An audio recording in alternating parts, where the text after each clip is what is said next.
What's up, Havenites, and welcome to another episode of Alan's Pull List. I believe we're up to episode 25, and I really and truly can't believe I've been doing this for 25 weeks so far. I just want to say thanks for the support. Thanks for those of you that have watched. Thanks for the likes, the comments, all that good stuff. That really does help us out. So, this week wasn't as good as last week. Last week I had like this ginormous store folio packed full of stuff. This week, it was a little light, but it happens. And yes, you did read the title right. I will be covering some manga for you rednecks, depending on how you like to pronounce it.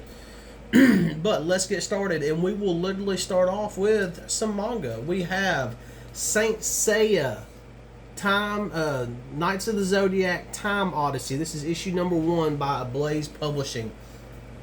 Now, Ablaze does put out a lot of manga. I had never heard of Saint Seiya before. I wanted to pick it up. I thought it looked kind of cool and everything. I kind of liked the premise. Apparently, there was a story before this one, and I do need to track that down and read it. But basically, the gist of it is Athena is on Earth, and she has the Knights of the Zodiac. They had apparently in the last story competed for cloths so they could develop different powers and things. And they do help her out. Well, in this particular issue, they are kind of like at this garden or something, or like a pond, and she is visited by someone else, and they are literally just trying to get to someone that they've been introduced, but they really haven't been in this comic yet. I'm trying to flip to it. Here's kind of show y'all what the art looks like.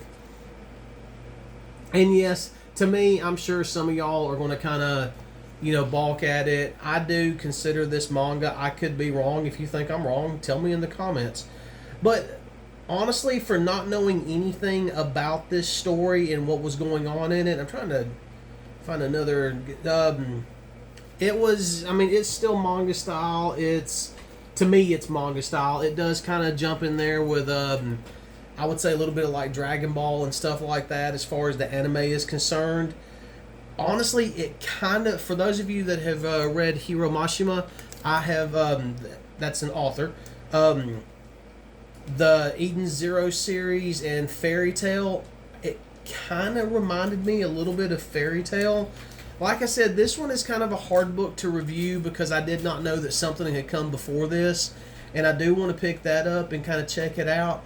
This was, it was interesting. I did enjoy it, and I do suggest picking this up just if you're looking for something a little different. It's not full blown overboard. There's some fantasy elements to it.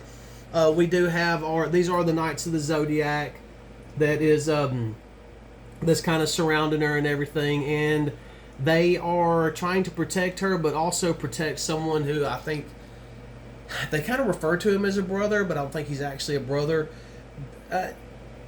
It's still too early for me to give a really good review on this. I need to read more of it, but for those of you that read manga, you understand that it's meant to be a lot bigger than just one small comic book. It reads a lot better. It presents a lot better when you're looking at something like, which kind of, I'm not going to review this, but what does bring us to Fist of the North Star, issue 10. See how much thicker that is? You're getting a lot more story in there. You're getting a lot more background.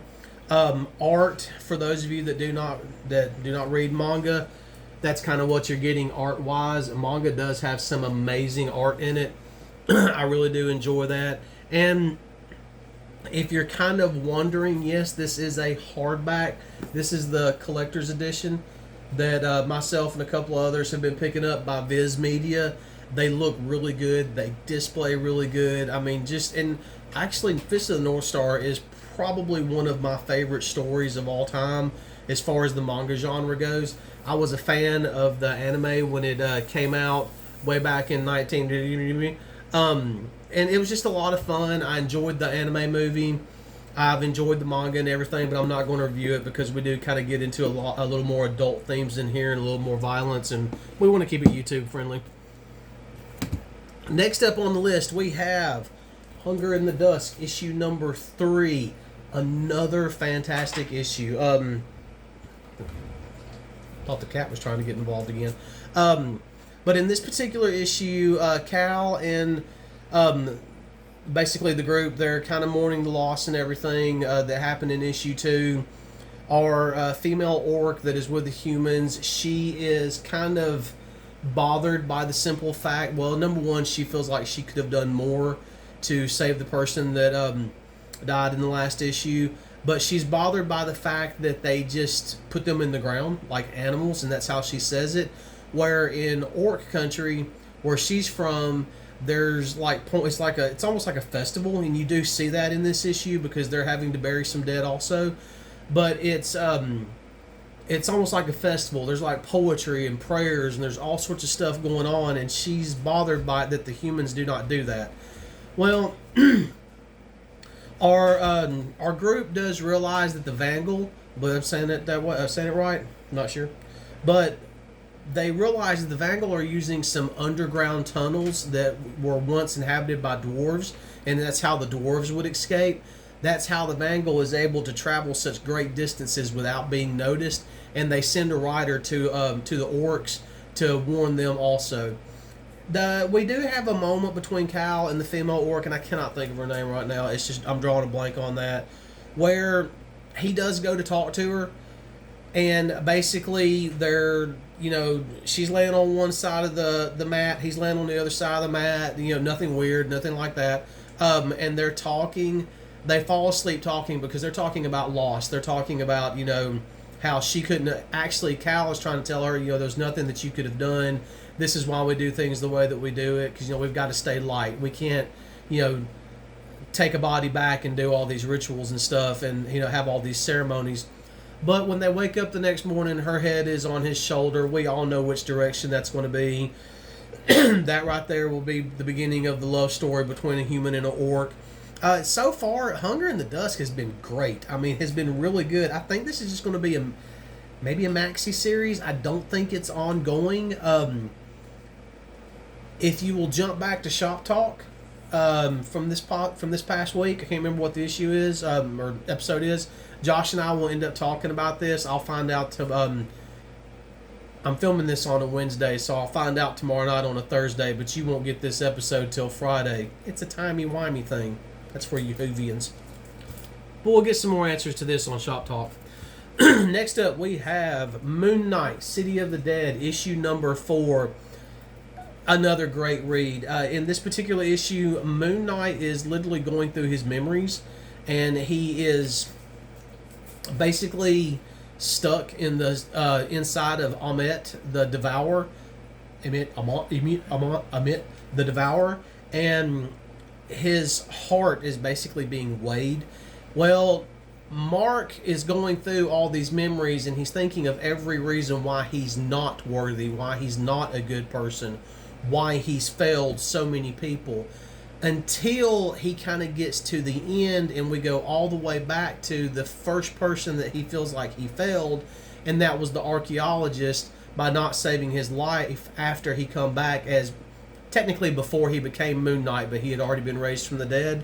But the archaeologist ghost, I can't think of his name right now either. I'm drawing a blank on names. Basically tells him, no, wait a minute. You didn't save me, but you saved my daughter. You ended up giving me a granddaughter. You ended up preserving what is most precious to an archaeologist, and that is my legacy. Through her, my name will carry on.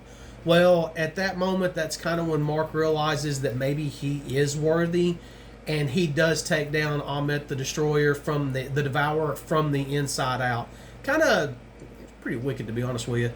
But while all that's going on, Scarlet Scarab is trying to get Khalil out of the City of the Dead, and the reason being is he is the avatar. He is going to be the living embodiment of Ra.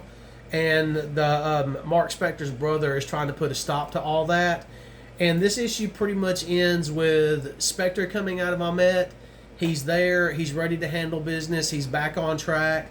And he's going to have to face off against his brother and Anubis and all the Jackal Knights or whatever they call them. This is definitely a miniseries. I think it's only going to be 6 issues. But it's just been a fantastic read. And this will be one that you'll be able to pick up the trade on fairly easy. I don't think they really mess around when it comes to putting out trades anymore. Next up, we'll go ahead and go with this one. If I did read of the week, this would definitely be my read of the week. And I know it's going to shock some people, but I'm going to tell y'all why. The Madness, issue number 3 of 6 by AWA Studios is my read of the week, or AWA Comics. J. Michael Straczynski wrote this particular book, and y'all know that, I mean, Josh and I have not shied away from the fact that we love what AWA is putting out. But in this particular issue, J. Michael Straczynski does something with the writing that he literally proves that there's nothing out there right now that can touch what he's doing with the Madness. And believe it or not, I can prove. Now, keep in mind, this is my opinion, but I'm about to prove to y'all why my opinion is correct. This story actually starts out, well, actually, this issue starts out with a X9, I believe is his name. He's like a superhero, kind of give you like some Batman type vibes. He is basically, it's about him, and it's kind of, he's going somewhere. The Madness ends up, basically taking him hostage, and she's like, look, you were set up. This is the reason why you were set up. They're watching. We know they're watching. They want to see what I'm going to do to you, but I'm not going to stop doing this to you until you give me everything. I want to know who voted for, who voted against. I want to know the decisions. I want to know everything that led up to, including the person that actually dropped the bomb on my fiance, killing him and his children. And he's basically kind of going through this, but to kind of drive home my point of why J. Michael Straczynski has gone next level with this book, our superhero, X9, I believe is his name, literally, he's been beaten. I'm not showing the picture because, but he's been beaten, he's tied up and everything, and he literally tells the Madness, and I'm reading this straight from the book, my father wanted me to be able to look into the hearts of men, to know their evil, to know who deserved to be turned in and who deserved to be punished. I did terrible things in the name of justice, and I found everyone deserves to be turned in. Little murders going on inside our heads every day. Then they boil out in them, in me, to my horror, to my disgrace, learn that we are all guilty of something. To which the Madness says, and what are you guilty of, my son? And his response is, understanding too much. If you read this issue, this is so flippin' deep. I mean, it is so good. But we also have the sad moments in it where the Madness does go back to where her fiance and the kids died. And it's a crater. I mean, it's literally a bomb was dropped there. And what she does is she has 3 urns. And she takes the ashes, and she's actually talking to the ashes, and she's apologizing because there's nothing left, and she can't tell what is ashes of their body and what is ashes of just the forest, the house, the trees, everything around her. And she's apologizing for that, but she still takes these ashes and she puts them in 3 urns. And then she takes the ashes to where she first met them.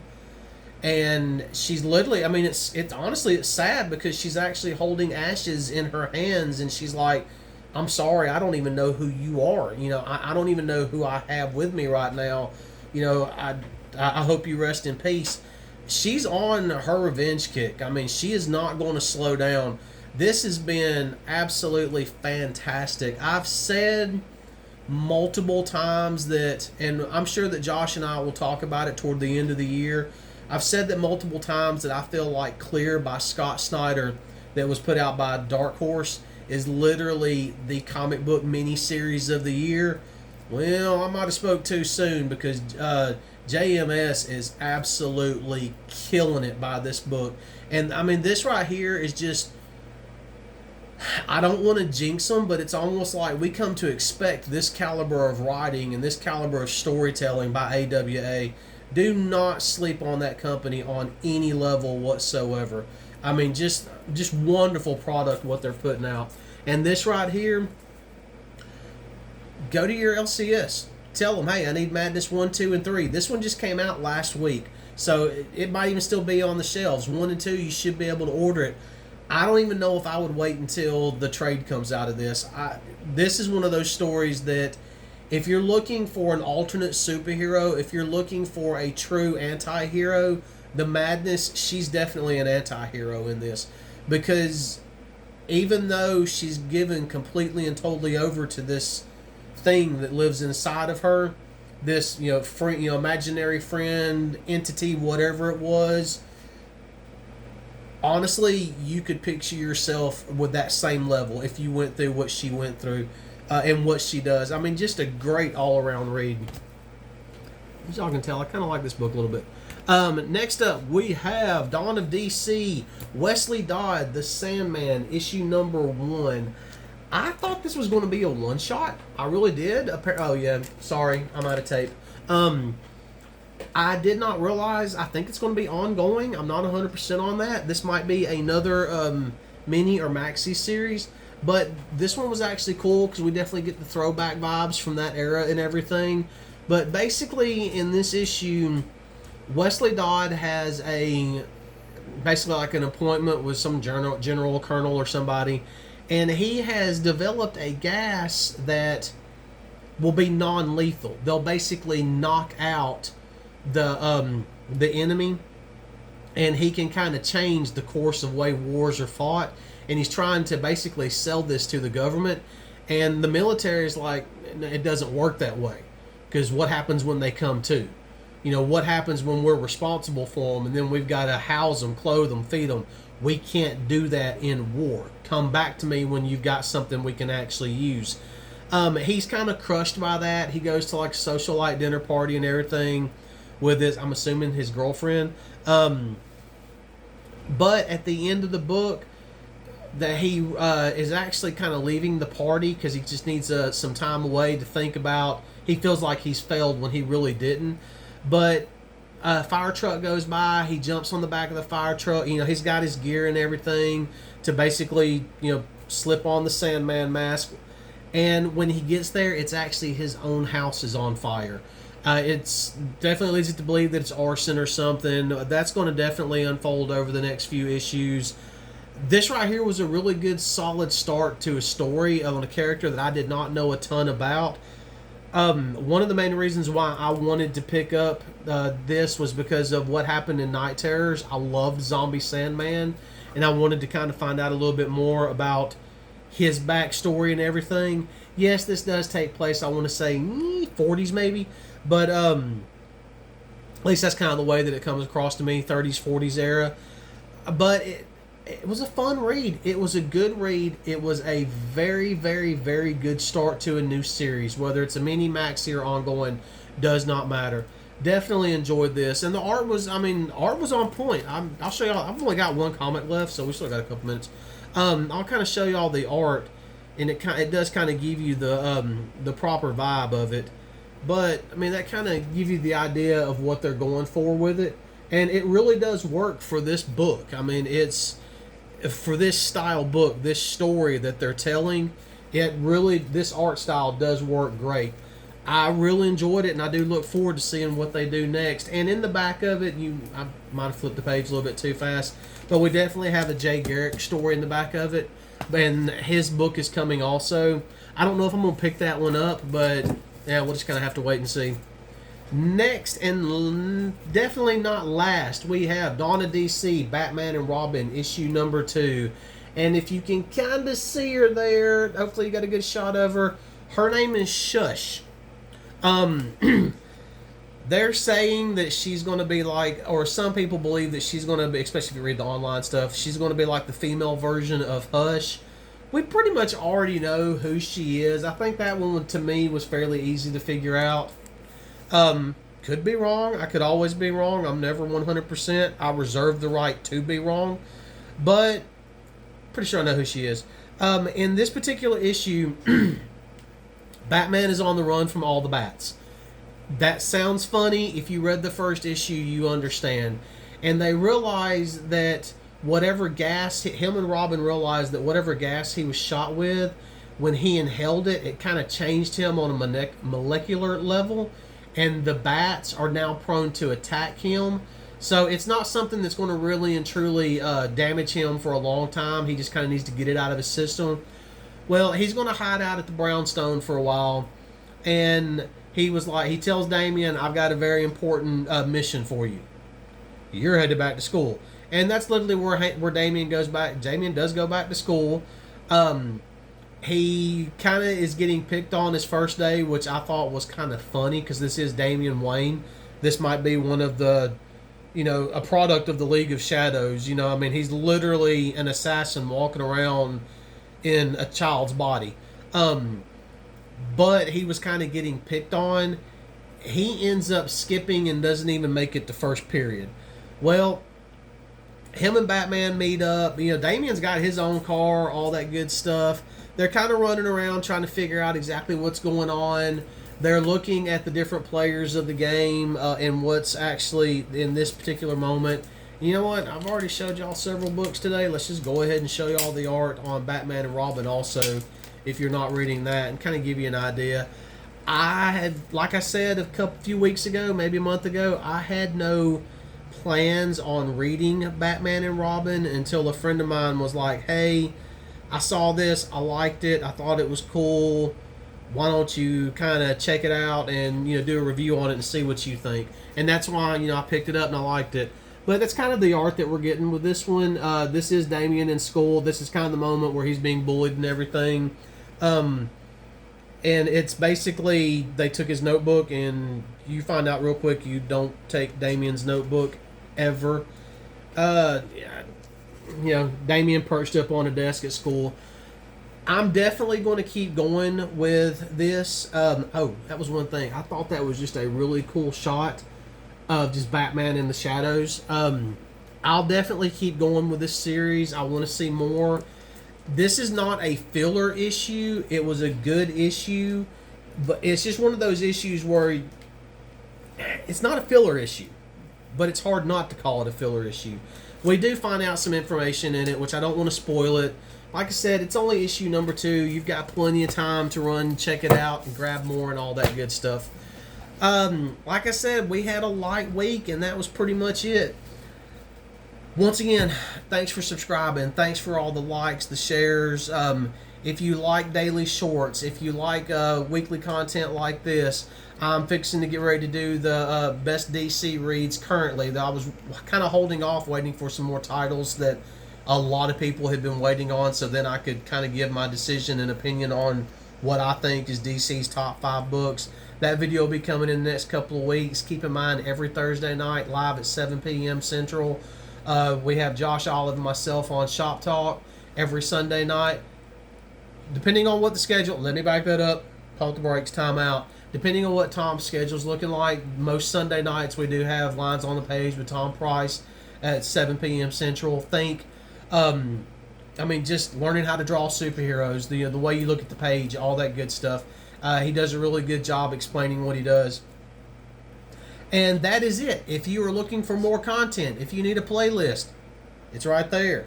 If you're wondering what Marvel's best reads, it's right there. If you've never subscribed, just hit that little circle icon right there, and then we'll take care of the rest. But until then, see y'all next week.